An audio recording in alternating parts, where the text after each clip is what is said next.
안녕하세요.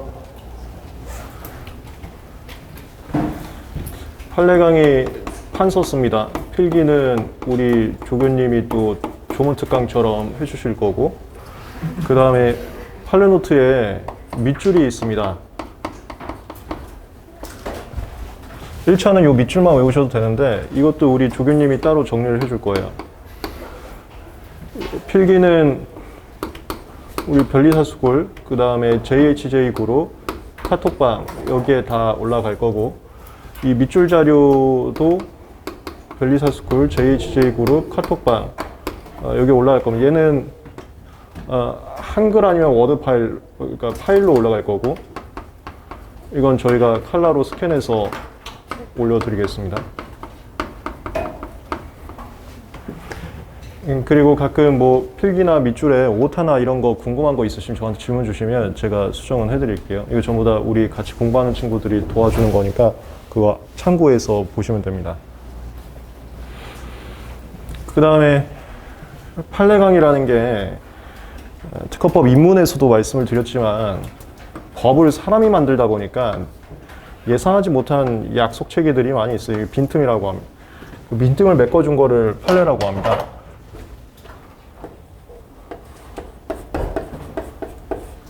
수업에서는 조문이 어떤 식으로 약속이 되어 있어서 빈틈이 존재하게 됐고, 그 빈틈을 판사님이 무슨 생각으로 메꾸게 됐는지를 말씀을 드릴 거예요. 제가 심판소송 업무를 많이 하다 보니까 그런 내막들을 좀 잘 알고 있습니다. 걔들을 설명을 드릴 거고,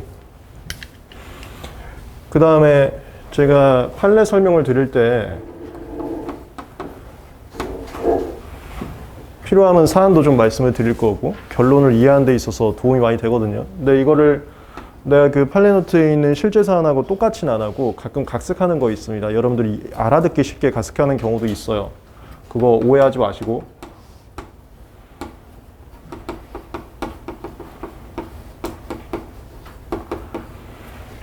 그 다음에 기본 강의하고 주문특 강의에서 잠깐 맛보기를 봤었는데, 대체적으로 우리가 공부하는 판례라는 게 요 두 사건 중에 하나인데, 하나가 심판 갔다가 특허법원, 대법원, 또 하나는 민사, 뭐 가처분이나 소송 갔다가, 보통은 소송 사건이 많은 양이니까.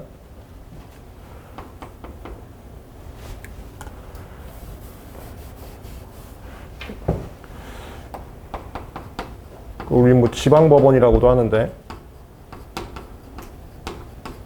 서울, 대전 이렇게 특허법원, 대법원, 이 두 사건을 주로 많이 보게 될 건데, 이게 전부는 아니지만 그 중에서 시험 문제에 나오는 건 여기의 내용입니다.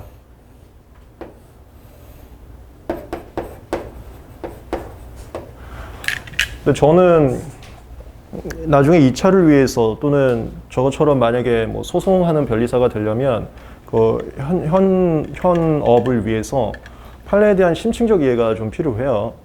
그래서 단순히 1차 시험에서 OX 정답 가리기만이 아니라 내용을 정확하게 이해하고 판사님과 그 사건에 참여했던 사람들을 최대한 공감을 하면서 스토리텔링을 하는 식으로 수업을 할 거여서 시험에 나오는 이 대법원 최종적인 텍스트만 전달해 드리지 않고 중간중간에 여기서 무슨 일이 있었는지, 그리고 여기서 무슨 일이 있었는지, 그리고 이거 심판에 참여하는 애가 청구인, 피청구인이죠.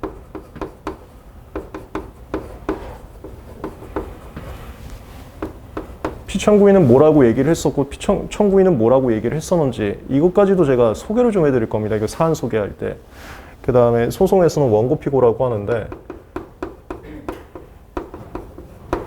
요거 주의사항으로 처음에 입문하실 때 내가 이거 저 심층적 이해를 위해서 사안을 설명해 주려고 당시 사건에서 원고는 이렇게 주장을 했었고 청구는 이렇게 주장을 했었다라는 거를 얘기를 하면 그게 또 시험 문제 나오는 판례인 줄 오해하시더라고. 그걸 잘 구분하라는 걸 미리 지금 오리엔테이션 말씀을 드려요. 시험에 나오는 것은 이거고, 이거에 대한 심층적 이해와 스토리텔링을 통한 공감을 위해서 난 당사자들이 뭐라고 주장을 했고 그 주장에 대해서 판사님들은 너는 헛소리고 너는 맞고 이런 과정까지도 내가 다 보여줄 거니까 공부를 해야 되는 부분과 이해를 위해서 참고를 해야 되는 부분을 나눠서 접근을 하시고 그게 다 헷갈리다 하면 최종적으로는 요거 조교가 우리가 정리해줄 이거 밑줄 얘가 이제 시험 문제 나오니 대법원 판례에서도 지문화된 걸 다 밑줄을 쳐놔서 요약을 해줄 거거든요. 이것만 나중에 보셔도 되는 거고 그거를 잘 구분을 하시기 바랍니다. 그 다음에 사실상 요거를 좀 다듬어서 2차용 판례집으로 나온 게 여기도 있네. 이게 판례노트 핸드북입니다. 이거 가지고 계신 분들은 요걸로 공부하셔도 좋아요. 1차생 분들도. 이건 2차 시험을 위해서 준비한 거긴 하지만 기반 자체가 밑줄을 바탕으로 2차 답안지 형식으로 또 살짝 포맷만 한 거여서 그걸로 1차 준비해도 괜찮습니다. 다만 저는 수업은 이 스토리텔링까지 처음에 심층적 이해를 도와드리기 위해서 판례 노트로 진행을 할 거고요. 이 판례 노트는 판례 노트 핸드북보다 많이 두껍고 또 이 밑줄 자료보다 많이 두꺼운 게 이런 사안들이 같이 써 있어서 그렇습니다.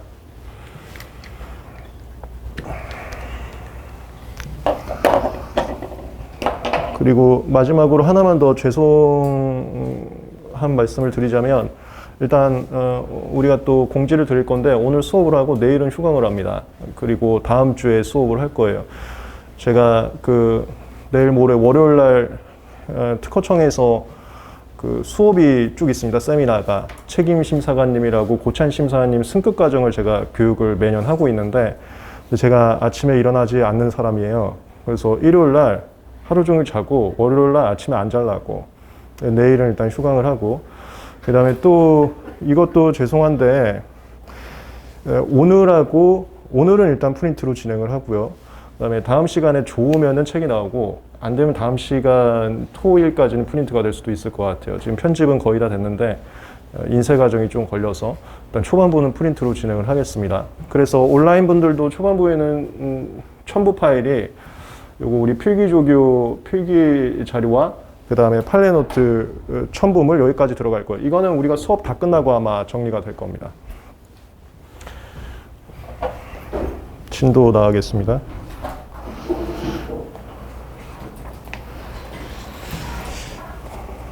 (1번) 절차 총칙.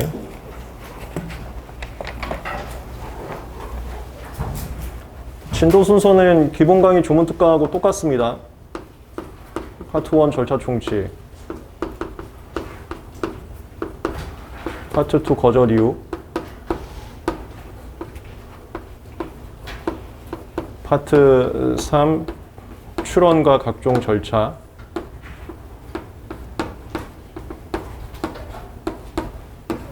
파트 4 심사와 공개,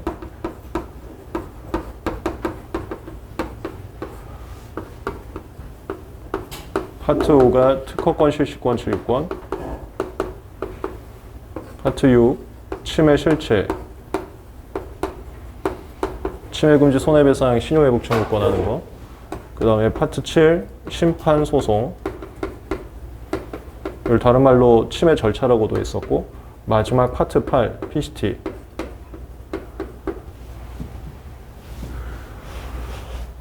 지금부터 절차 총칙을 들어갈 건데 얘는 전부 다 좋은 문제밖에 나오지는 않습니다. 판례라는 게 조문에 사람이 만들다 보니까 빈틈이 있을 때 메꿔주기 위해서 추가적으로 확장한 논리인데 여기 절차 총칙은 빈틈이 별로 없어요. 이거 단순하게 그냥 서면을 모내고 이런 거에 불과하기 때문에 법조문만으로도 충분하게 운영이 되고 있습니다. 그리고 실제 시험에서도 판례 문제가 거의 나오지 않고 좋은 문제로 나옵니다. 그러니까 파트 1 부분은 중요도를 나누자면 나중에 이제 문제풀이 가게 되면 제가 기출문제마다 유형을 나눠드려요. 그래서 유형별로 약하신 점을 분석해서 그걸 위주로 공부를 하시라고. 조문형, 판례형, 사례형이 있는데 여긴 무조건 조문형으로 문제가 나와요. 그래서 판례 한두 개만 보고 바로 넘어갈 거예요.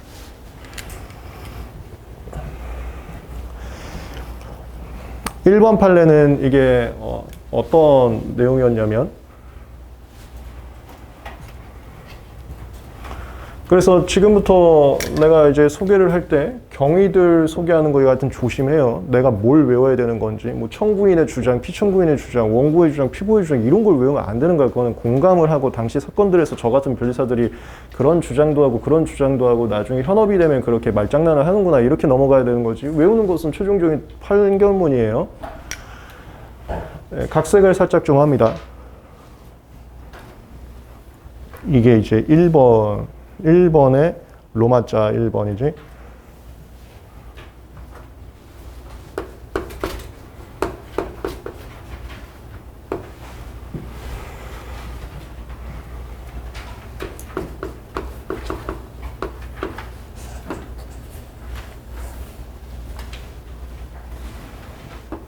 공동 출원을 했습니다. 출원을 하면서 출원인이 가까울 둘이었어요.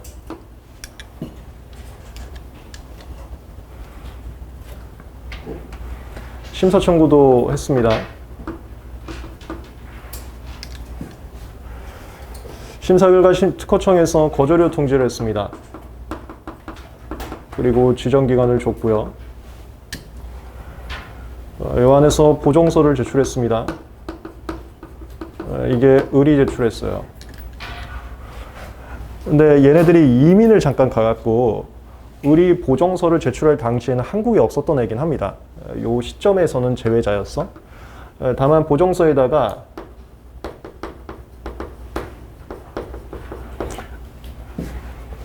나 앞으로 여기 살 거니까 여기로 서면 보내주면 된다. 나 지금은 미국에 있지만 한국에 곧 들어갈 거니까 여기로 보내라. 미국에서 보정서 내면서 한국 주소를 써놨어요. 앞으로 여기다가 관련된 서류를 다 보내라고.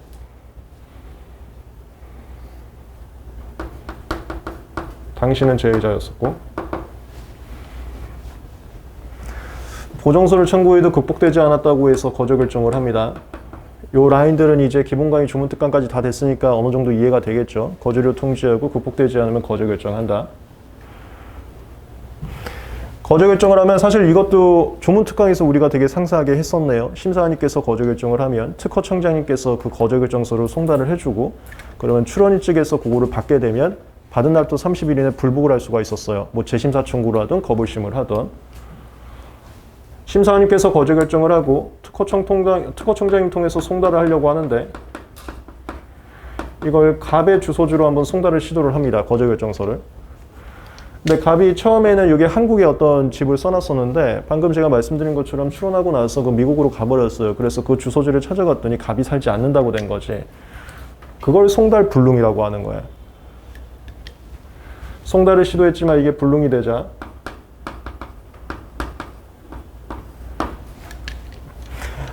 사실 우리가 특허청에서는 행정 시스템이 다 공유가 되어 있습니다. 그래서 누가 이사를 가면 이사간 주소지도 볼 수가 있을 그 주민등록상 다 특허청도 볼 수 있기 때문에 근데 내가 방금도 얘기했지만 미국으로 와버렸다 했잖아. 그래서 한국의 주소지가 없어져 버린 거야.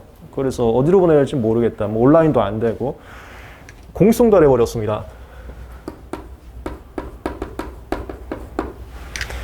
특허 공보에다가 올려갖고 뭐 인터넷 사이트나 이런 데 올려버리는 거야. 감 너 찾아가라 하면서 해버렸어요. 그리고서는 2주를 줬죠. 이것도 기억나세요? 공시송달하게 되면은 2주 다음날 똑같은 사람한테는 올리고 다음날.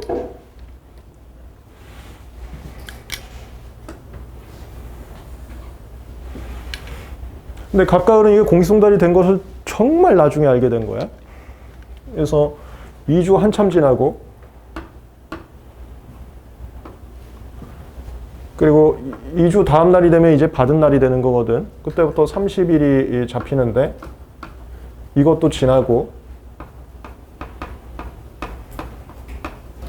여기서 거부심을 청구하게 됩니다. 뭐야 이거 나한테 언제 거절 결정 나왔어?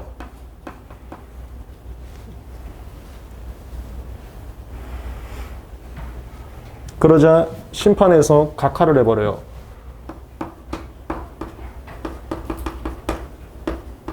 그게 특허법원, 대법원 거치고 나와서 지금 우리가 공부하게 될 판례가 형성된 사안입니다. 사정을 좀 쉽게 각색을 한번 해봤고요. 참고 삼아서 뭐 이론적인 정리도 몇 개씩 좀 해볼게요. 먼저 내가 지금 말로만 살짝 해봤는데 요 라인 한번 좀 잡아보면 이거 우리가 송달이라고 하지. 송달이라는 게 직접 주는 것은 법에만 있지 현실에선 존재하지가 않는 거고, 메인은 무조건 등기 우편, 그 다음에 전자문서 이용 신고했을 때나 정보통신망을 통해서 송달받겠습니다 의사표시라면은 온라인으로도 올 수는 있죠. 정보통신망.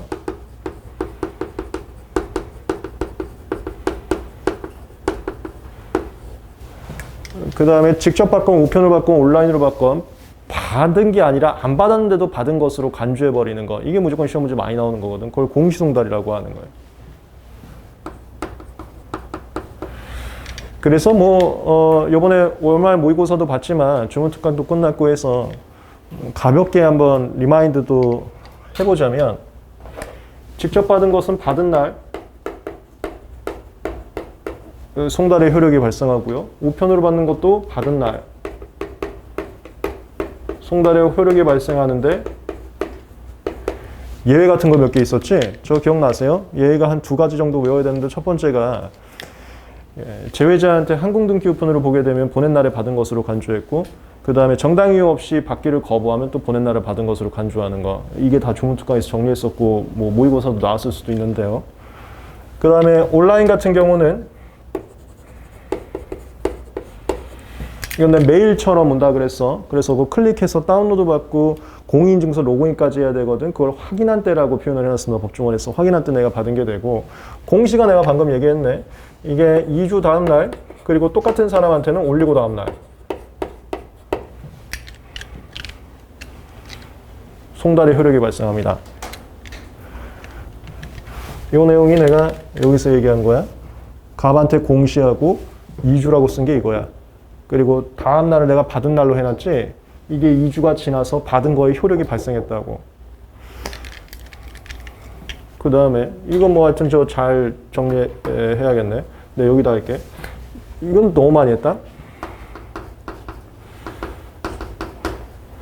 거부심은 거절결정서 받은 날부터 30일 이내 날 수 있어요.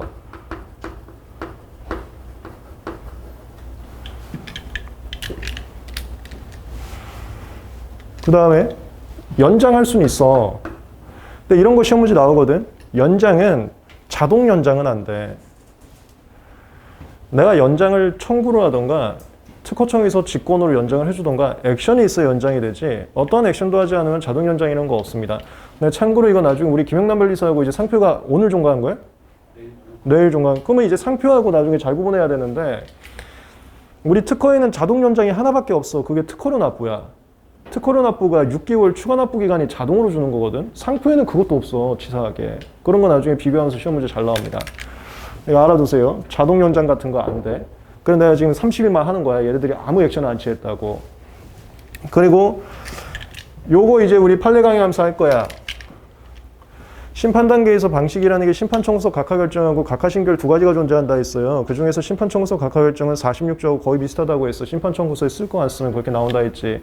나머지가 이제 각하 신결인데, 각하 신결이 사유가 없었어, 법조문에. 그래서 내가 판례에서 다 한다 그랬어. 그리고 이제 심판 청구 이익이라고 하거든. 그거 하나하나 수집해 나갈 건데, 첫 번째로 이거 기간 오바 각하 신결해 버립니다. 우리가 특허청에서는 기간 오바 반려시켰잖아. 이 소송적인 개념을 집어넣은 여기서는 각하해버려. 이게 거기서 나온 거야.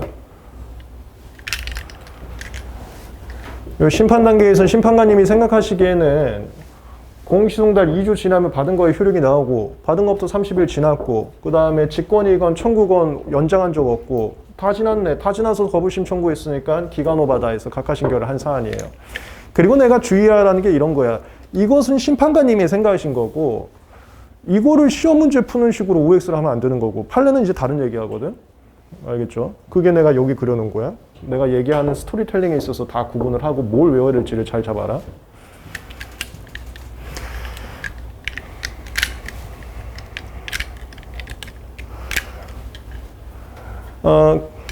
그러면 이제 요거 한번 가보겠습니다. 결론. 내가 지금 참고적으로 얘기를 해준 것은 요거 이주의 의미와 각하의 의미에 대해서 소개를 좀 해준 거고. 판례 갈게. 판례는 이렇게 얘기했어요. 이 사건에서 갑에게 송달을 시도하고 갑이 출원서에 당시에 적은 주소지에 업자 송달을 불능이라고 봐서 곧바로 공익송달한 것은 잘못됐다. 왜 잘못됐는데? 공익송달을 하기 위해서는 공동출원인의 경우에는 갑과 을 모두가 주소가 불분명해야지만 공익송달해야 된다. 이걸 만들어. 그게 이제 뭐냐면 미안한데 그 조문 노트도 가끔씩 가져오면 좋을 것 같아요. 조문 보면서 조문의 허점을 짚어드리면서 판례가 탄생하게 된 계기도 내가 스토리텔링을 해드릴 거거든요. 그래서 조문 노트가 없으면 이 판례 노트 잠깐 보셔도 되는데 거기에도 조문 표현 써 있으니까 조문 노트 있으신 분들은 잠깐 펴서 보시면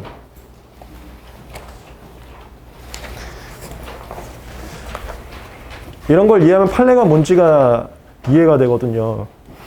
조문 노트 105페이지 219조 보면 1항 서류를 송달받을 자의 주소나 영업소가 분명하지 않아서 송달할 수 없는 경우 공송달해야 된다고 써 있고 여기에 보면 후가 없어. 후. 누가 불분명할 때 공송달해야 된다. 누가 없습니다. 무슨 소리냐면 지금 갑과 을 당사자가 둘이야. 그러면 둘 다 불명해야지 공송달을 하는 건지 한 명만 불명해도 공송달을 하는지가 여기 없다고. 그러니까 이게 사람이 법정을 만들려고 하니까 그런 걸 생각하지 못하고 법정을 만든 거야. 그리고 나서 뭐야 이거 하면서 만들어주는 게 후발적으로 보완해주는 판례라고 보시면 되겠어요. 뭔지 알겠지? 이게 주문과 판례의 관계도입니다. 그러면 판례는 보완을 해야 되는데 이걸 뭐라고 보완을 하면 법이라는 게 논리학이잖아. 명분을 가지고 뭘 해야 돼. 이번에도 우리 어제 특강을 했었죠. 민사소송법 쟁점 정립 특강을 했었는데 교수님 보신 분들은 알 거야. 내가 의전 얘기했잖아. 수업 시간에 이렇게 인사드려야 된다고. 봤어? 봤어 나?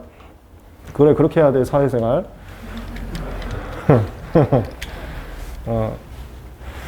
교수님들하고 얘기를 해봐도 그분 대단하신 이제 법대 교수님이잖아. 명분을 중요시한다고. 여기 다 이 명분이 있어야 돼. 어떻게 메꿀까에. 그러니까 내가 그 명분을 스토리텔링을 해드릴게. 판례는 이렇게 생각한 거야. 공시송달이라는 것은 그 당사자가 받지도 않는데 받은 거에 효과가 나오는 거야. 그럼 그 사람한테 좀 불리해.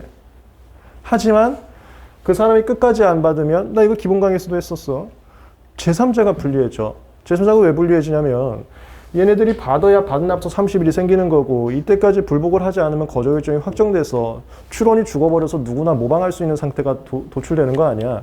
그걸 기다리고 있는 제3자 입장에서는 애가 받질 않으면 걔는 계속 지원되는 거야. 이게 죽었는지 살았는지. 그래, 이게 항상 그림을 그렸었지. 법이란 건 이거 저울질한다고. 공시송달 자체는 당사자한테 불리해. 받지도 않는데 받은 걸로 하니까. 그렇다고 해서 안 받게 하면 제3자가 또 불리해. 하지만 판례 입장에서는 제3자 분리와 당사자 분리의 이 저울질을 하다가 아니 당사자가 받지도 않았는데 받게 되는 것에 그 주목을 좀 합니다. 그게 더 불쌍하다고. 그래서 공시송달이라는 것은 정말 최후의 수단으로서 제3자의 불이익이 가중되지 않게 하고자 어쩔 수 없는 상황에 해라. 이렇게 논리로 명분을 시켜. 그래서 그 어쩔 수 없음이란 뭐냐면 한 명만 불능일 때 공시송달하지 말고 모두가 불능이 돼서 누구도 할 수 없을 때 해라. 그런 어쩔 수 없는 상황에서만 해라. 왜냐하면 받지도 않는데 받은 게 되면 얼마나 억울하겠냐. 이런 걸 뭐라고 하냐면 내가 그 기본 강의에서도 몇 번 말씀드리고 나중에 저하고 2차를 하게 되면 답안지 써야 돼. 답안지 쓸 때 그 논술에서 기본적인 논리기법 말씀을 드릴 거거든요. 몇 가지 논리기법들이 있고 몇 가지 명분들이 있어. 그 중에서 이런 명분 알고 있으면 나하고 이제 판례 강의할 때 스토리텔링이 잘 되니까 몇 개를 이제 얘기를 할 겁니다. 이게 저기서 나오는 거야. 이거 저울질할 때. 너의 목소리가 들려라는 옛날 드라마가 있거든요. 거기서 이제 김강규 연기자님이 이보영 연기자님한테 하는 얘기가 있어. 법에는 심장이 있다. 그게 이제 불쌍하다라는 걸 공감을 해야 된다는 소리야. 이게 너무 불쌍하니까 이 공시는 최후의 수단에서 해라. 이렇게 나온 거라. 알겠어? 이런 걸 명분이라고 하는 거야. 그럼 나랑 이렇게 공감을 하면서 이해를 한 상태에서 그 명분이 나중에 답안지 쓸 때에는 그 서술을 하게 되는 계기가 될 거고 1차에서는 요 결론을 확실하게 도출하는 데 있어서 각인이 될 거예요. 이런 식으로 수업을 진행을 할 겁니다. 그 결론 부분을 보면 판례노트의 2페이지에 판례노트 1번에 그 밑줄만 볼게. 그 밑줄들만 이제 나중에 우리 조교가 또 정리를 해줄 거예요. 그 밑줄들이 이제 1차 시험에 나오는 지문이라고 보시면 되고, 공동추론에 대해서 219조 1항에 의한 공식송달을 실시하기 위해서는 아까 우리 조문투에서 219조 봤다. 공동추론인 전원의 주소 또는 영업소가 불분명해서 송달할 수 없는 때, 이게 법조문에 안 써 있었다. 그래서 이 빈틈을 확장한 게 이 판례라 보시면 돼. 전원이 불분명한 때 해당해야 되고, 이러한 요건이 구비되지 않은 상태에서는 공동추론 중 1인에 대해서 이루어진 공송달은 부적법하고 효력이 발생하지 않는다 라고 잡아버려요. 그래서 어떻게 됐냐면 갑에게만 송달을 시도하고 을에겐 송달을 시도하지 않았기 때문에, 특히나 을이 나 지금은 미국에 있지만 앞으로 한국에 가면 여기 주소에 있을 거니까 이렇게 여기로 보내세요 라고 얘기를 했음에도 불구하고 여기로 송달을 시도해보지도 않고 불능이라고 봐서 공송달한 것은 잘못됐다. 이거 효과를 안 줘버려. 효과를 안 준다는 게 2주 다음 날에 받은 거를 안 줘버린다는 소리야. 그렇게 되면 갑과 을은 아직도 안 받은 게 되는 거야. 아직도 안 받은 게 되니까 30일은 안 지난 거야. 안 지난 거에서 기간 오바라고 볼 수 없다. 이렇게. 그래서 거부심 진행해라. 거부심 진행을 해서 거저 결정이 타당한지 부당한지 각각 을하고 싸워봐라 라고 판단을 해버립니다.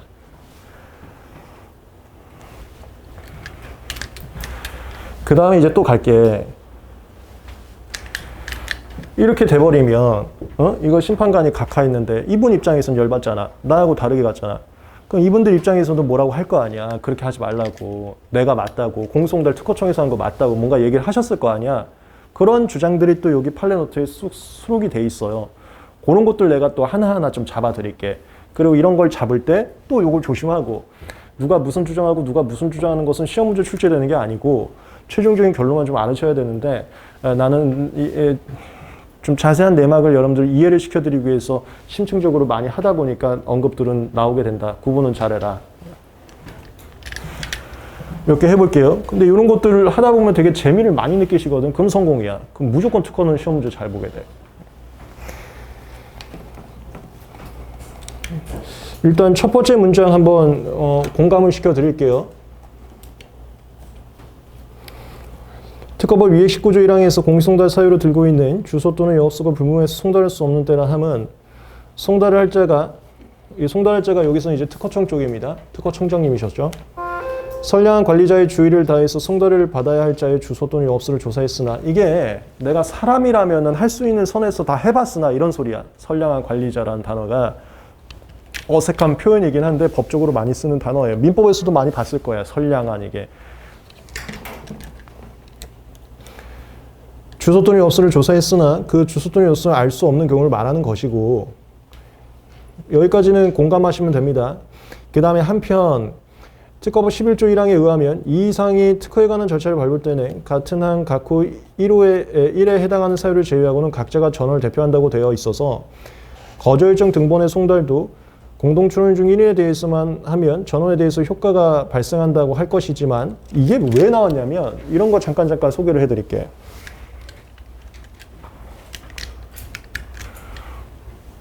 조심해. 난 그냥 여러분들 재미하려고 하는 거니까 그 정도로 잡아두셔야 돼. 특허청 쪽에서는 야, 나 공식송달한 거 잘 된 거다 하면서 이런 주장을 했습니다. 이게 이제 뭐 원고 피고의 주장이라고 보시면 돼. 우리 그런 거는 잘 잡혀 있죠. 얼마 전에도 조문특강도 종강을 했었지만, 거부심 사건에 특허법원 가게 되면 특허청장님이 피고로 가는 거야. 그래서 특허청장님이 이런 주장을 한번 해봤다고, 난 잘한 거라고 하면서, 각하심결이 맞다고 하면서. 11조를 봐라. 11조에서는 대표자를 선임하지 않으면 출존특 신청 후 불복에서 특복된 거, 출존특 신청 후 불복, 출전자 신청을 불복해서 특복 뺀 거에 대해서는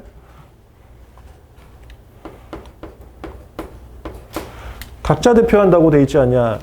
그러니까 한 명만 어떤 액션을 취하면 절차가 진행됐다라고 보지 않냐. 그러면 이 논리에 따르면 2인 이상의 어떤 절차를 할 때에는 한 명만 뭔가를 해도 전원에 대해서 효력이 발생한다고 확대 해석할 수 있지 않겠냐. 뭔지 알겠어요? 이게 말장난 하는 거야. 뭘 이어서 확장해 가는 거야. 법조문에 안 써 있으니까. 그러면 공시송달도 한 명만 불능이면 전원이 불능이라고 확대 해석할 수 있는 거 아니냐. 나 한 명이 불능이어서 전원이 불능이라고 봐서 나 공시한 거다. 이런 주장을 한 거야. 이해돼요? 그러면서 11조 얘기를 한 거라고. 뭔지 알겠어? 11조라는 것은 대표자가 없으면 한 명만 절차를 밟아도, 그러니까 한 명만 어떤 절차에 관한 서면을 제출해도 그 절차가 적법하게 진행된 것으로 보지 않냐. 이 말인 즉슨 우리 절차에서는 한 명만 뭘 하면 전원에게 효과 주는 거 아니냐. 대표자가 없으면. 그럼 한 명만 불능이면 전원이 불능이라고 봐야 되는 거 아니냐. 이런 주장을 했다고. 뭔지 알겠지? 그거에 대해서 법원은 말도 안 되는 소리다라고 하는 거야. 그러면서 뭐라고 하냐면 11조라는 것은 절차를 밟을 때, 그러니까 당사자 측에서 서면을 낼 때에 대해서만 규정을 한 거고, 이런 불능에 대해서 규정한 바 전혀 없다. 확대하지 마라. 이렇게 잘라버려. 이게 우리가 나중에 여러분들 소송 변리사 하시게 되면 이런 거 많이 하거든. 누구는 확대하는 것을 논리적으로 타당하다 하고 누구는 확대하지 말라 잘라버리고 이런 거 하는 거예요. 이거 지금 판례 같은 경우도 결국 확대한 거잖아요. 근데 이들은 확대한 게 잘 됐다고 하고 누구는 확대하지 말라고. 이게 법이야. 그러니까 힘 있는 사람들 마음대로 해라. 논리적이지 않다. 이런 얘기도 나올 수가 있는 게 이런 거야. 누구는 자르고 누구는 확대하고. 요거거든. 그거 계속 많이 흥미를 일으키게 말씀을 드리겠습니다. 그럼 내가 이런 걸 왜 설명했냐면 사실 이거는 이제 시험 문제 나올 것도 아니야. 이거 헛소리 하지 말라고 잘라버린 거잖아. 하지만 이런 거 얘기하면서 내가 11조를 한번 재미를 잡아드리기 위해서 얘기를 했어요. 이게 많이 좋아하시더라고. 고르면서 이제 중간에 잠깐 등장했던 문장입니다.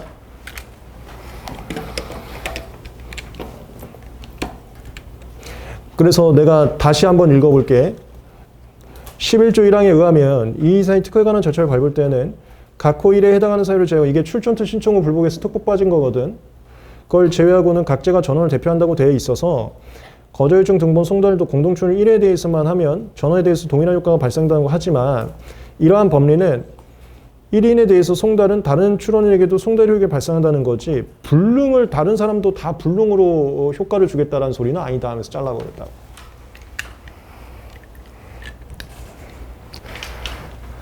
그 다음에 이것도 할게.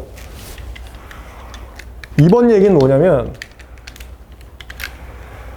이 사건에서 내가 아까 법에는 심장이 있다고 해서 심장을 웅크리는 게 또 소송에서의 하나의 매력이라 했었잖아요. 여기서 각각 을이 불쌍하다고 해서 판사의 심장을 울릴 수 있었던 계기가 이거였어. 을이 나 앞으로 지금 미국에 있지만 한국에 들어갈 거여서 여기로 서류들은 다 줘라. 이걸 해놨기 때문에 왜 가베가만 시도를 하냐? 을이 분명히 이렇게 주소를 했는데 왜 을한테 시도를 안 한 거야? 이게 먹힌 거야. 근데 제가 이제 뭐 신문 기사에도 많이 나온 사건이긴 한데 무효심판 사건 조만간 또 구수심리하러 갑니다. 그러면 구수심리라는 게 가서 현장에서 말로 하는 건데 그게 이런 심장을 울리는 거거든요. 내 말이 더 그럴듯하다는 것을 공감해줘서 이런 걸 하는 쇼맨십 하는 현장인데 누군가가 그런 쇼맨십을 하려고 하면 상대방에서는 그게 뭐가 불쌍해 하면서 막아야 돼. 그러면서 이제 특허청 쪽에서 막은 논리가 하나 나와. 그게 뭐라고 나오냐면 얘가 한국 주소를 제출을 하긴 했지만 난 이거 볼 필요가 없는 거다. 왜 볼 필요가 없는 거냐면 당시에는 얘가 제외자였었다. 미국에서 이거 서류 제출한 거다. 원래 미국에서는 서류 제출하려면 특허관리인이 있었는데 얘 특허관리 없이 혼자 낸 거다. 그래서 나는 여기 한국 주소 써 있는 요거 원래는 나 이거 볼 필요도 없는 거다. 이거 반려시켰어야 된다. 하지만 그냥 반려하지 않고 넘어갔을 뿐이기 때문에 여기에 한국 주소 썼다는 건 나한테 뭐라 하지 말라. 그거 원래대로 하면 반려시켜서 내가 보지도 않았어야 되는 건데 내가 반려 안 했을 뿐이기 때문에 지금 와서 그걸 나한테 봤어야지라고 하는 것은 너는 그거 하나도 안 먹히는 소리다. 이런 주장을 뭔 소리인지 알겠어요? 그거에 대해서 또 판사가 특허청을 잘라버려. 그러면서 이런 말이 나오는데 그 특허법 5조 1항 시행규칙 11조 1항 6호에 의하면 이건 뭐 한번 읽어보세요. 제2자는 특허관리인에 의하지 않고 절차를 밟으면 반려된다 이런 소리가 있긴 한데 그 밑줄만 갑니다. 특허청장은 특허관리인에 의하지 아니한 채 제출된 서류를 반려하지 않고 수리해서 만약에 절차를 진행했으면 나중에 하자 주장하지 마라. 요걸 또 만들어버려. 얘가 당시에 제외자여서 충분히 반려할 수 있었지만 이걸 반려하지 않고 심사에 사용해서 거저 결정을 했다면 너 지금 와서 이거 잘못했다고 얘기하지 마라. 이건 이런 논리예요. 수리 반려할지하고 절차 무효할지는 방식이잖아. 방식의 기본적 테마는 전부는 아니지만 방식의 기본적 테마는 늘 위해서 만든 거야. 특허청 너 편하라고 만든 거야. 하루에도 수만 건이 제출되기 때문에 일괄된 형식, 일괄된 절차 이걸로 해야 그들이 자동화해서 업무 효율이 향상되기 때문에 너네들을 위해서 만들어준 건데 너네들이 개떡같이 된 것도 나는 굳이 받을 게 하면 넘어가라. 그걸 나중에 뭐라고 너네는 할 책임이 없다. 이런 논리거든요. 이게 이제 민법에서 말 바꾸지 마라 이런 것들 배웠을 거예요. 그거하고 좀 비슷한 거야. 그래서 반려 사유가 있는 것을 반려하지 않고 넘어갔으면은 나중에 뭐라 하지 마라 라는 결론까지도 하나 도출을 했습니다. 다만 내가 하나 더 주의사항을 얘기해 줄게. 이게 입문 단계에서 굉장히 위험한 건데 지금부터 우리가 공부하는 판례라는 것은 조문으로부터 확장하는 논리들을 배우게 될 겁니다. 그래서 내가 스토리텔링 할 때도 지금도 무수히 많은 확장들을 보여줬거든. 이렇게 확장하면 안 된다고 했고 이렇게 확장은 또 타당하다고 했고 이런 걸 다 예시를 보여드렸잖아. 이게 생활화가 되다 보면은 시험에 나오는 요 문장들 있지? 지금 밑줄 친 거. 얘를 확장하려고 그래. 수업 시간에 하도 확장이 체감돼 있다 보니까 난 얘도 한번 확장해볼까 하면서 잘못된 정리를 최종적으로 또 하게 되더라고. 그러니까 이걸 일반화시키더라고. 무슨 소리냐면 여기는 제외자가 특허관리인 없이 제출한 서류는 반려하지 않고 넘어갔으면 나중에 하자 주장하지 말라 요건데 요거를 모든 반려 사유로 확대시켜버리는 거야. 그런 거 공부하면 절대 안 돼. 왜 그러냐면 지금도 얘기가 나왔었는데 누구는 확대시키고 누구는 확대시켜주지 않고 그래서 뉴스에서 나와주면 이게 무슨 말도 안 되는 법이냐 하면서 나오는 게 법이야.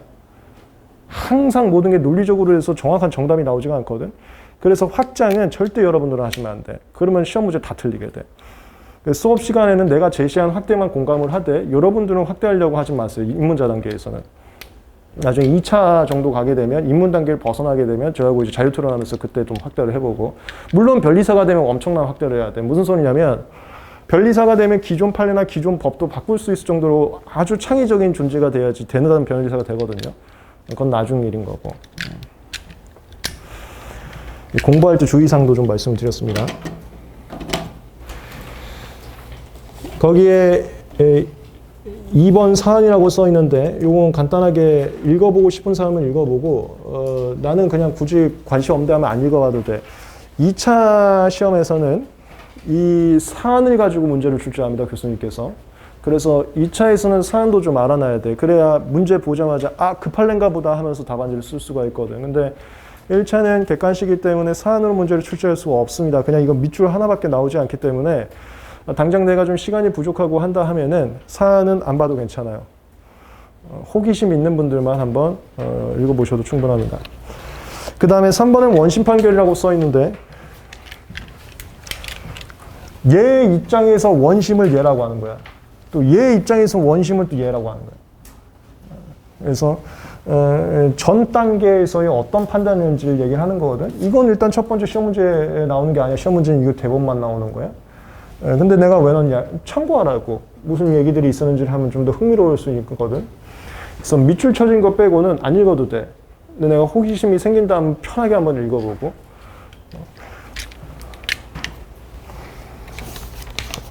그리고 거기 경위들 나와 있고요. 뭐 남산 맨션까지 써 있는데 이거 남산 맨션 아직도 있어요. 저 남산에 가다 보면은 딱 중턱에 하나 있습니다. 그런 거 내가 다시 얘기했지만 난 각색을 했어. 각색을 했기 때문에 뭐야 저거 수업 시간에 얘기한 거하고 사실관계가 좀 다른데 그걸로 혼란 갖지 마세요. 나는 입문자를 위해서 이해하기 쉽게 하려고 각색 많이 할 거거든요. 읽다가 일치하지 않는 거 있으면 그거 너무 어색하지 마세요. 이런 거.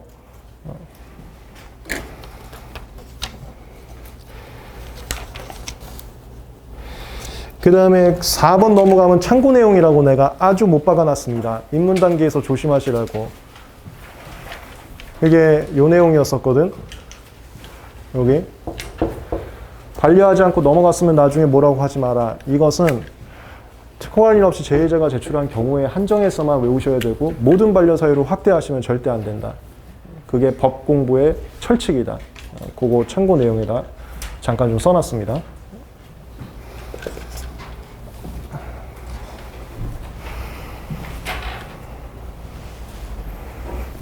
그 다음에 2번까지 보고 쉬었다 할게요.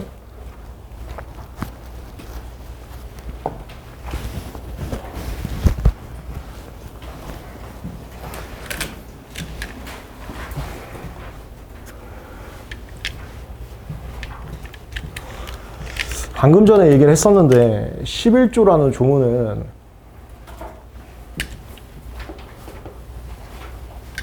당사자 쪽에서 특허청이나 심판원에 서면을 제출할 때의 상황입니다. 그걸 절차를 밟는다라고 표현하거든. 우리 기본 강의에서 나만 정의한다고 했었는데 절차를 밟는다는 것은 요구되는 서면 제출로서 수수료 납부하는 행위라고 했었죠. 11조라는 것은 요구되는 서면 제출과 수수료 납부하는 행위에 대해서 약속 체계를 만들어 놓은 겁니다. 그러니까 각각 을이 공동 출원하면 간만 심사청구서 제출한다 하더라도 심사청구 반려하거나 무효하지 않겠다. 적법하다고 보겠다. 이게 11조라고 혼자 서류 제출했어도 괜찮다. 때문에 내가 무슨 서류를 받는 거, 그 다음에 내가 불능이 되는 거, 이건 11조하고 상관이 없는 거야. 하지만 우리 아까 판례 보면서 어중간하게 쑥 지나갔는데 11조는 혼자 하면 다 효과가 있다고 했는데 그래서 송달도 한 명한테만 송달되면 다 송달받는 것으로 해야 되는데 라고 하면서 은근슬쩍 송달이 나왔지. 그게 확대한 거야. 그게 11조를 확대한 거라고. 아까 무슨 논리가 나왔었냐면 11조는 혼자 서면을 제출하면 다 서면 제출한 것처럼 본다. 근데 송달도 한 명한테만 송달되면 다 송달된 것을 보겠다면서 하나 확대했어. 하지만 한 명 불능됐다고 다 불능으로 보진 않겠다. 이건 확단을 차단했거든. 그 이제 하나 갈게. 야, 분명히 11조란 건 서면 제출이었는데 왜 송달이라는 것은 한 명만한테만 하면 다 송달된 것을 효력을 발산하고 어디서 튀어나왔냐? 여기서 잡은 거야, 이게 판례가. 그에 대해서 법조문이 없어.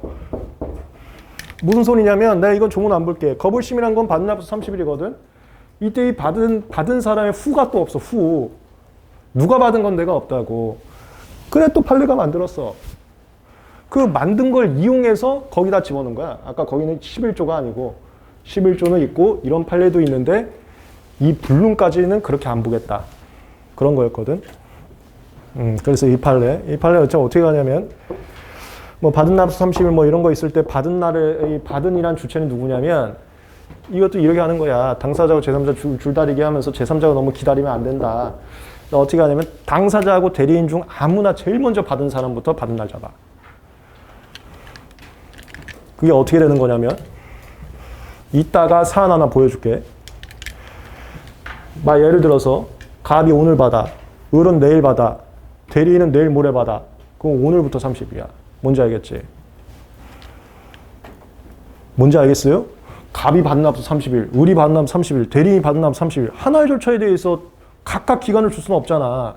그럼 이 제3자가 어떻게 예측을 하냐고. 언제까지 거부심 청구할 수 있고 그때까지 거부심 청구 안 하면 확정되겠구나. 어떻게 예측을 해. 그걸 잡으려고 최초 받은 날로 잡아버려.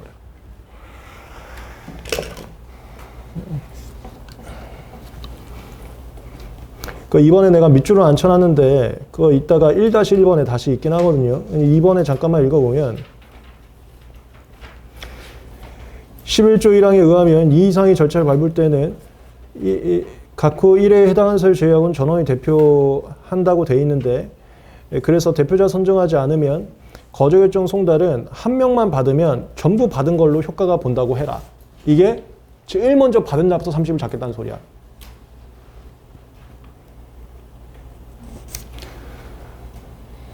그 다음에 4번 참고 판례는 뭐냐면 4번은 대리인이 여러 명이었던 거야.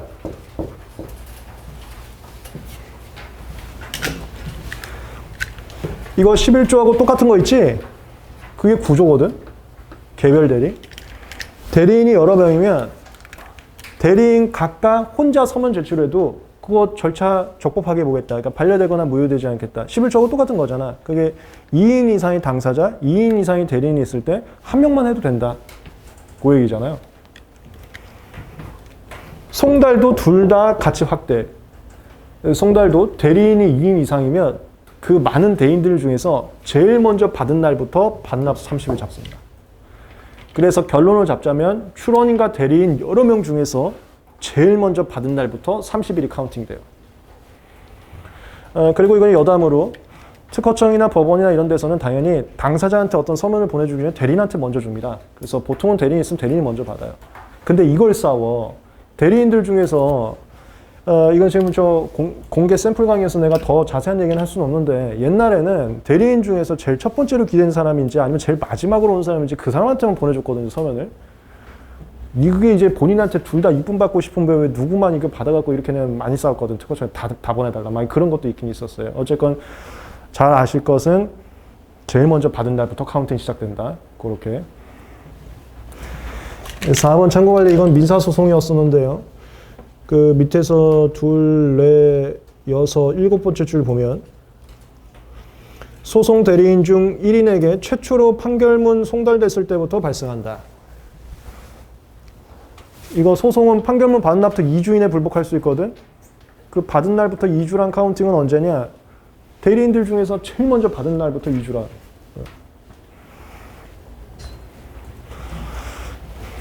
잠깐 쉬었다가 이어서 가겠습니다.